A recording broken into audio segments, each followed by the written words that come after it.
Hello बच्चों, कैसे हो आप? आशा करती हूँ कि आप सब ठीक होंगे।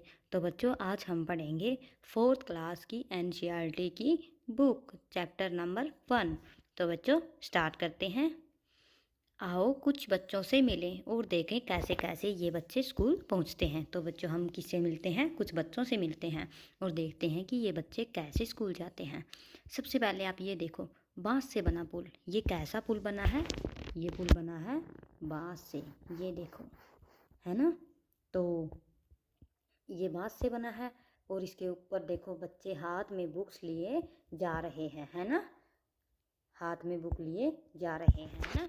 तो आगे देखो, इसके नीचे क्या लिखा हुआ है। हमारे यहाँ बारिश बहुत होती है, कभी कभी तो चारों तरफ घुटनों तक पानी भर जाता है, फिर भी हम स्कूल जाने से नहीं रुकते। एक हाथ में किताबें उठाते हैं और दूसरे हाथ से बांस को पकड़ते हैं। हम जल्दी जल्दी बांस और रस्सी से बना पुल पार करते हैं। तो ये बात है असम की। और असम में जो बच्चे हैं वो स्कूल जाते हैं बांस बांस के बने पुल से। एक हाथ से तो देखो उन्होंने बांस पकड़ा हुआ है, ये देखो, और एक हाथ में उनके बुक्स है। ओके, तो एक हाथ में क्या है? उनके बुक है। तो देखो ये कितनी कठिनाई से पढ़ रहे हैं, है ना? तो असम में बच्चे ऐसे ही स्कूल जाते हैं। ओके, चलो करके देखें। क्या करके देखें? देखते हैं क्या कर रहे हैं ये। कुछ हिंट ले लो। इन्हें किसी खुली जगह पर सीधी लाइन में रखो, जैसे चित्र में दिखाया गया है। अब इन पर चलने की कोशिश करो। क्या यह आसान है? तो आप ये अपने घर पर करके देख सकते हैं। क्या इन ईंटों पर चलना आसान है? जी, मुझे तो बिल्कुल आसान लगता है इनके ऊपर चलना। तो आगे देखते हैं। अपनी टीचर की मदद से 4-5 बांसों को बांधकर एक छोटा सा पुल बनाओ। उस पर चलकर देखो, तुम्हें कैसा लगा? गिरे तो नहीं? कई बार चलोगे तो आसान लगने लगेगा। तो देखो क्या दिया गया है इसमें। ये क्रियाकलाप दिया है कि आपको भी, जैसे ये बच्चे पुल से जा रहे हैं ना, तो आपको भी ऐसा ही पुल बनवाना है और आपको चल के देखना है कि आपको कैसा लगेगा। जूते या चप्पल पहनकर पुल पर चलना ज़्यादा आसान होगा या नंगे पैर? क्यों? तो आपको क्या देखना है कि जूते चप्पल पहनकर आसान होगा या फिर नंगे पैर। आगे देखते हैं। आगे बात है लद्दाख की। लद्दाख में कैसे जाते हैं स्कूल? लद्दाख में जाते हैं ट्रॉली से। तो पढ़ते हैं आगे। स्कूल पहुंचने के लिए हमें रोज़ नदी पार करनी पड़ती है। तो क्या करते हैं? ये नदी पार करते हैं। खूब चौड़ी और गहरी नदी। नदी के पार जाती हुई मजबूत लोहे की रस्सी होती है। यह दोनों तरफ से भारी पत्थरों या पेड़ों से कस कर बंधी होती है। ट्रॉली लकड़ी से बना हुआ एक झूला। पुली की मदद से इस रस्सी पर सरकती है। हम 4-5 बच्चे एक साथ ट्रॉली में बैठ जाते हैं और पहुंच जाते हैं नदी के उस पार। तो ये क्या बताते हैं कि इस ट्रॉली में 4-5 बच्चे बैठते हैं और ये ट्रॉली इस रस्सी के ऊपर से सरकती हुई नदी के उस पार पहुंचा देती है ना? तो आगे देखते हैं। चित्र 1 और 2 को देखो। बच्चे कुएं से बाल्टी खींच रहे हैं। क्या दोनों चित्र में अंतर बता सकते हो? इन दोनों में किस तरह से खींचना आसान होगा? पुली घिरनी से या फिर बिना पुली के? तो बच्चे क्या कर रहे हैं? देखो, एक एक लड़का है जो क्या कर रहा है, ये देखो, ये बिना पुली की सहायता से पानी निकाल रहा है, जो कि इसमें बहुत ज़्यादा परिश्रम की ज़रूरत है ना? और ये देखो, ये पुली के साथ तो ये आसानी से पानी निकल जाता है ना? तो आपने इसमें अंतर को फाइंड कर लिया। तो आगे देखते हैं। आगे क्या दिया गया है। अपने आसपास देखो, तुम कहाँ कहाँ पुली का प्रयोग करते हो, उनकी सूची बनाओ। तो अपने आसपास देखना है पुली का प्रयोग कहाँ पर किया जाता है। तुम भी चरखी या खाली धागे की रील से पुली बनाकर कुछ सामान उठाने की कोशिश करो। तो आपको क्या करना है? खाली धागा लेकर और एक चरखी लेकर, उस रील का धागा लेकर और चरखी के साथ उसको यूज़ करके देखना है कि कैसा कोई सामान उठा के देखना है कि आप उठा पा रहे हैं या नहीं। देखो, ये लड़की है जो पुली की सहायता से ईंट को उठाने की कोशिश कर रही है ना? तो आगे देखते हैं। सीमेंट का पुल। ये तो आपने बहुत बार देखा होगा। सीमेंट के पुल तो हर जगह बने हैं शहरों में, है ना? हमने भी कई बार कई जगह पानी पार करना पड़ता है, तब हम भी पुल से जाते हैं। ये सीमेंट, ईंटों और लोहे के सरियों से बने होते हैं। देखो, पुल पर चढ़ने उतरने के लिए सीढ़ियाँ भी हैं, है ना? इसके ऊपर क्या है? सीढ़ियाँ भी हैं उतरने चढ़ने के लिए। तो ये पुल तो अक्सर आपको दिखाई ही देंगे शहरों में। आजकल तो बहुत ही ज़्यादा बने हुए हैं, है ना? यह पुल बांस के बने पुल से किस तरह अलग है? तो ये किस तरह अलग है? बांस के पुल से तो हम जैसे एक ही बंदा पार कर सकता है, लेकिन अगर हम सीमेंट के पुल की बात करें तो इसके ऊपर हम 4-4-5 जितने बंदे चाहे उतने इसको पार कर सकते हैं, या फिर गाड़ियों की मदद गाड़ी भी चला सकते हैं। सीमेंट के पुल के ऊपर जानवर भी चलते हैं, है ना? तो इस तरह से हम इसको करते हैं। अंदाज़ा लगाओ इस पुल को एक समय पर कितने लोग पार, तो आप ऐसे पुल को देखकर आइडिया लगा सकते हो कि इसके ऊपर कितने चल सकते हैं, है ना। तुमने देखा कि कैसे बच्चे अलग अलग पुलों की मदद से उबड़ खाबड़ रास्ते और नदियों को पार करके स्कूल पहुंचते हैं। अगर तुम्हें मौका मिला तो तुम कौन से पुल से जाना चाहोगे और क्यों? मैं तो सीमेंट के पुल से जाना चाहूँगा भाई। क्यों? क्योंकि उसमें जाना आसान होता है ना। अगला देखते हैं, स्कूल जाने के लिए क्या तुम भी कोई पुल पार करते हो? वह पुल कैसा दिखाई देता है? तो आपको देखना है कि अगर आप जब आप स्कूल जाते हो तो आप कौन सा पुल पार करते हो और वह दिखने में कैसा लगता है। आप उसका चित्र भी बना सकते हो। अपने दादा दादी से पता करो कि उनके बचपन के समय में पुल कैसे होते, तो आप अपने दादा दादी से या फिर नाना नानी से पता कर सकते हैं इस बात का। ओके, अपने आसपास किसी पुल या पुलिया को देखो और उसके बारे में कुछ बातें पता करो। वह कहाँ बना है? पानी पर, सड़क पर, पहाड़ों के बीच या फिर कहीं हो। तो आप देख सकते हैं कि जो पुल है वो कहाँ पर बना है। पानी के ऊपर बना रखा है या फिर सड़क के ऊपर या फिर पहाड़ों के बीच या फिर किसी और जगह पर, है ना। आगे देखते हैं, पुल को कौन कौन पार करता है। पुल को कौन कौन पार करता के देखते हैं बच्चों, पुल को कौन कौन पार कर सकता है। लोग ही जाते हैं या जानवर और गाड़ियां भी। तो आपको देख सकते हैं कि पुल को कौन कौन पार कर सकता है। जैसे सीमेंट के पुल को जानवर भी पार कर सकते हैं, गाड़ियां भी और लोग भी, है ना। इस प्रकार से सीमेंट के पुल को तो सभी पार कर सकते हैं। क्या वह पुल पुराना सा लगता है, नया? जो आपने पुल देखा है तो आपको देखना है कि क्या वह पुराना है या फिर नया है। पता करो कि वह पुल किन किन चीज़ों से बना हुआ है, उन चीज़ों की सूची बनाओ। जैसे आपको पता करना है, जैसे सीमेंट का पुल है पत्थर से, बजरी से, लोहे से, बहुत सारी चीज़ों से बना होता है। तो आपको उसकी क्या करनी है, सूची बनानी है। उस पुल का चित्र कॉपी में बनाओ। पुल पर चलती ट्रेन, गाड़ियाँ, जानवर और लोग दिखाना मत भूलना। तो आपको क्या करना है, उस चित्र को अपनी कॉपी में बनाना है और उसके ऊपर ट्रेन, गाड़ियाँ, जानवर सभी के चित्र बनाने हैं। ओके, सोचो अगर वह पुल नहीं होता तो क्या क्या परेशानियाँ होती। अगर वह पुल नहीं होता तो क्या क्या परेशानियाँ होती। तो आप यह सोच कर लिख सकते हैं। कुछ अन्य तरीके देखें जिनसे बच्चे स्कूल पहुँचते हैं। तो आप कोई और तरीका देख सकते हैं। जैसे आगे देखते हैं, वल्लम। वल्लम क्या है? वल्लम एक नाव है जो केरल में चलती है ना।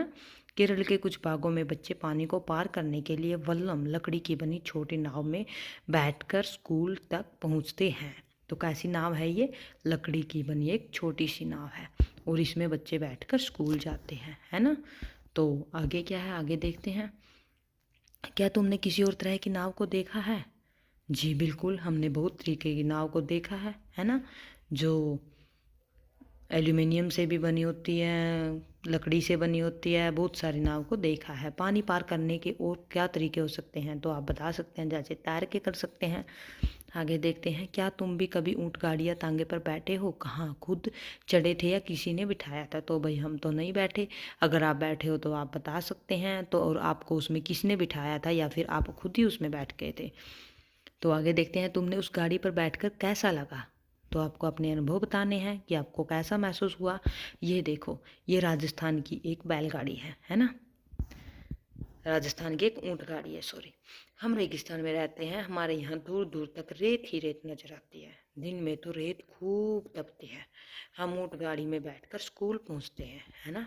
तो इसमें क्या है, रेगिस्तान में रेत ही रेत है, वहाँ पर तो पेड़ होते ही नहीं है क्योंकि वहाँ पर तो बहुत ही सूखा रहता है, मरुस्थल है वो, इस करके वहाँ पर पेड़ पौधे नहीं होते। और रेत है जो वो धूप में हमेशा तपती रहती है और वो गर्म होती है, उस पर नंगे पैर चलना मुश्किल होता है ना। तो आगे देखते हैं, ये देखो बैलगाड़ी। मैदानी इलाके का एक गांव है जहाँ पर ये बैलगाड़ी का सीन दिखाया गया है। हम बैलगाड़ी पर बैठकर हरे भरे खेतों में धीरे धीरे निकलते हुए स्कूल पहुँचते हैं।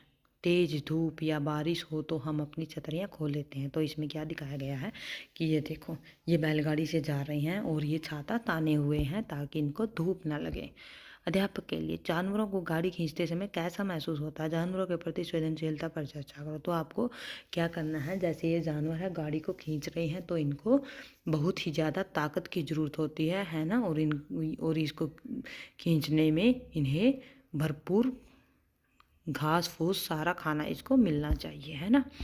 आगे देखते हैं कि तुम्हारे यहाँ भी बैलगाड़ियाँ होती हैं, क्या होती हैं आप यहाँ पर बता सकते हैं। क्या उसमें छत होती है? जी नहीं, उसमें छत तो बिल्कुल भी नहीं होती। उसमें पहिए कैसे होते हैं? उसमें पहिए गोल होते हैं, सर्कल के आकार के, है ना। बैलगाड़ी का चित्र कॉपी में बनाओ, तो आपको क्या करना है, अपनी कॉपी में बैलगाड़ी का चित्र बनाना है। आगे है साइकिल की सवारी। ये देखो, बहुत सारी लड़कियां साइकिल पर बैठकर स्कूल जा रही हैं, है ना। हम लंबे रास्तों पर साइकिल चलाकर स्कूल जाते हैं। पहले तो स्कूल दूर होने के कारण कई लड़कियां स्कूल जा ही नहीं पाती थी, पर अब 7-8 लड़कियों की टोली मुश्किल रास्तों को भी पार कर जाते हैं। तो क्या था, पहले साइकिल नहीं चलाते थे, तो लड़कियां स्कूल ही नहीं जाती थी, तो इस करके वो पढ़ ही नहीं पाती थी। तो अब क्या करती हैं, अब 7-8 लड़कियां इकट्ठी होकर साइकिल चलाती हैं और स्कूल पहुंच जाती हैं। तुम्हारे स्कूल में कितने बच्चे साइकिल से आते हैं? तो आप यहाँ पर लिख सकते हैं कौन कौन आता है। क्या तुम्हें साइकिल चलानी आती है? यदि हाँ तो किससे देगी। तो यदि आपको साइकिल चलानी आती है तो आपको उसका नाम यहाँ पर लिखना है ना। आगे देखते हैं, जंगल से जाते बच्चे। देखो भाई, कितनी मुश्किल से पढ़ाई करते हैं ये बच्चे, और ये जंगल से होकर भी स्कूल जाते हैं। जंगल बहुत डरावना होता है ना। पशु पक्षियों की वहाँ पर आवाज़ें आती हैं। तो देखते हैं, स्कूल पहुँचने के लिए हमें घने जंगल से निकलना पड़ता है। कई कई जंगल इतना घना होता है कि दिन भी रात जैसा लगता है। उस सन्नाटे में कई पक्षियों और जानवरों की आवाज़ें भी सुनाई देती हैं। तो क्या होता है, जंगल में क्या तो बहुत ही भयानक सीन होता है ना, तो वहाँ पर बहुत डर लगता है। आगे देखते हैं, क्या तुम कभी घने जंगल या इसी जगह से किसी गुजरे हो? तो कहाँ। तो आपको वहाँ पर ये लिखना है कि आप कभी भी जंगल से गुजरे हो या फिर किसी सुनसान जगह से गुजरे हो।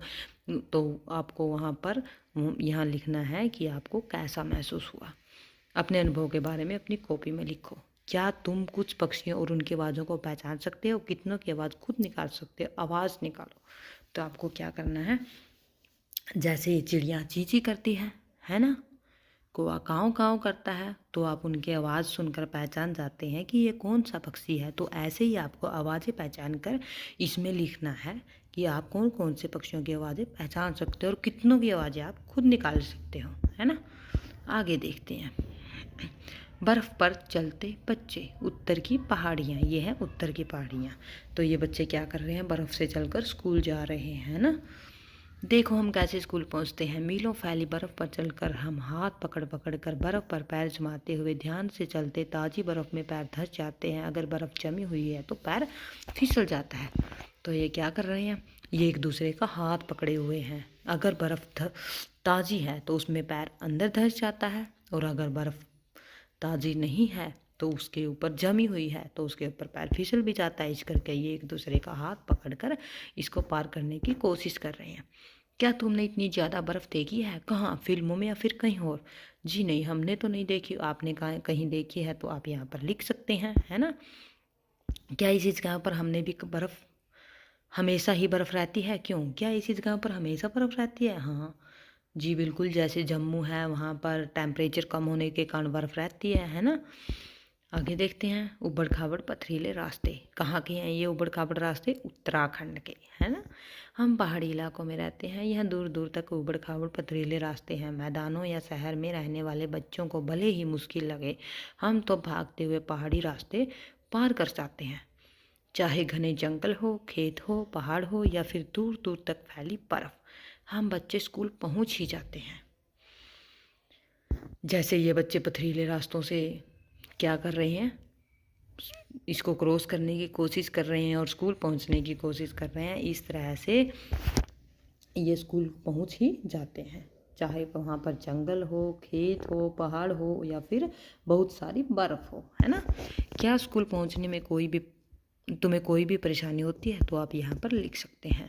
तुम्हें किस महीने में स्कूल जाना सबसे अच्छा लगता है? जी मुझे तो लगता है ये 7-8 महीने में। तो आप बता सकते हैं कि आपको कौन से मंथ में अच्छा लगता है। तो फिर मेरी चाल देखना, मैदान में या स्कूल में किसी खुली जगह पर जब सब बच्चे इकट्ठे हो जाएं। अब नीचे दी गई स्थितियों में तुम कैसे चलोगे, करके दिखाओ। तो आपको क्या करके दिखाना है, अगर ज़मीन पर एकदम गुलाब की पंखुड़ियाँ जैसी हो, अगर ज़मीन एकदम सॉफ्ट हो तो आपको चलने में बहुत मज़ा आएगा और आप अच्छे से चलोगे। अगर ज़मीन कांटे भरे मैदान में बदल गई हो और आसपास ऊंची ऊंची घास हो तो आपको इतना मज़ा नहीं आएगा जाते हुए। अगर ज़मीन ठंडी ठंडी बर्फ़ से ढक गई हो तो आपको फिसलने का भी भय रहता है ना। आगे देखते हैं, क्या हम हर बार तुम्हारी चाल बदली? जी हाँ, बिल्कुल बदली। तो आप इसको चर्चा करनी है इसके ऊपर। अध्यापक के लिए, स्कूल पहुंचने के लिए बच्चों द्वारा प्रयोग किए जाने वाले विभिन्न साधनों पर चर्चा करें। संभावित खतरों को पहचानने व सुरक्षा पक्षों पर चर्चा करें। पर्यावरण को नुकसान न पहुंचाने वाले यातायात के साधनों पर चर्चा करें। तो बच्चों आपको क्या करना है, तो जैसे आप स्कूल जाते हो, आप को सेफ्टी के साथ जाना है, पर्यावरण को कोई नुकसान नहीं होना चाहिए, है ना। तो आपको इन बातों को ध्यान रखना है। क्या तुम्हारे स्कूल में भी सज़ा मिलती है? किस तरह की सज़ा मिलती है? अगर आपके स्कूल में सज़ा मिलती है तो आप यहाँ पर लिख सकते हैं, और कैसी मिलती है ये भी लिख सकते हैं। तुम क्या सोचते हो, स्कूल में सज़ा होनी चाहिए? जी मेरे ख्याल से तो बिल्कुल सज़ा नहीं होनी चाहिए। यदि तुम्हारा ऐसी किसी घटना से सामना हो तो तुम किसे बताओगे? आप किसे बताओगे? तो आपको यहाँ पर लिखना है। कैसे शिकायत दर्ज करोगे, कैसे करोगे, तो ये भी आपको बताना है। क्या सज़ा देना ही गलत काम के सुधार का तरीका है? स्कूल के लिए ऐसे नियम बनाओ जिससे बिना सज़ा के स्कूल में सुधार हो। जी ये तो बिल्कुल गलत बात है। बच्चों को सज़ा देना, सज़ा देकर कोई गलत काम को सुधार नहीं सकता, है ना। तो बच्चों को प्यार से समझाया जा सकता है ना। तो आपको यहाँ पर 5-6 पॉइंट लिखने हैं। अपने सपनों के स्कूल का चित्र कॉपी में बनाओ और कक्षा में उस पर अपने साथियों से बातचीत करो। तो आपको क्या करना है, सपनों के स्कूल का चित्र अपनी कॉपी पर बनाना और अपने फ्रेंड के साथ उस पर बातचीत करनी है। अध्यापक के लिए, पाठ में इस तरह का संदर्भ देने का उद्देश्य स्कूलों में सजा देने की प्रवृत्ति को रोकना है। कक्षा में इस मुद्दे पर संवेदनशीलता से बात करें। बच्चों को आत्म अनुशासन के लिए प्रोत्साहित करने। तो क्या करना है, बच्चों को खुद अनुशासन रखने के लिए प्रोत्साहित करना है, ना कि बच्चों को सजा देनी है। उनको प्यार से समझाना है ना। तो ये सब बातों का ध्यान रखना है। इस तरह आपका चैप्टर होता है कंप्लीट, और मिलेंगे हम अगले चैप्टर के साथ और एक नई वीडियो के साथ। तो चलते हैं बच्चों। ओके, आशा करते हैं कि आपको ये अच्छे से समझ आ गया होगा, है ना। अगर कुछ नहीं समझ में आया तो आप कमेंट करके हमें बता सकते हैं। ओके, तो चलते हैं। ओके बाय बच्चों।